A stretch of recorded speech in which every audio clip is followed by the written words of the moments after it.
ఎట్టకేలకు ఈ IPL season అయితే ముగిసింది. నిన్నటి ఫైనల్ మ్యాచ్లో జీటీని ఓడించి ఆర్సీబీ ఘన విజయం సాధించింది. బ్యాక్ టు బ్యాక్ 2 సీజన్స్లో ఐపీఎల్ ట్రోఫీస్ని అందుకున్న మొట్టమొదటి టీంగా ఆర్సీబీ నిలిచిందనమాట. అయితే ఆర్సీబీ విజయంలో కీలక పాత్ర పోషించి మ్యాన్ ఆఫ్ ది మ్యాచ్ అందుకున్న విరాట్ కోహ్లీ ఈ మ్యాచ్ అనంతరం కొన్ని కీలకమైన కమెంట్స్ అయితే చేశారనమాట. సో ఆయన ఏమన్నారంటే, గతేడాది ఉన్నంత ఒత్తిడి ఈసారి అస్సలు లేదు, మేము చాలా ప్రశాంతంగా ఆడాము.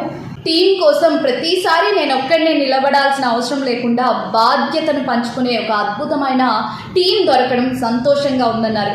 అయితే ఈ మ్యాచ్ అనంతరం విజయం సాధించిన తర్వాత ఒక సెలబ్రేషన్ అయితే జరిగిందనమాట. ఆ సెలబ్రేషన్స్లో పాల్గొన్న కింగ్ కోహ్లీ ఒక డ్యాన్స్ పర్ఫార్మెన్స్ కూడా ఇచ్చారు. దానికి సంబంధించిన ఒక స్పెషల్ వీడియోని సైతం ఆర్సీబీ షేర్ చేసింది.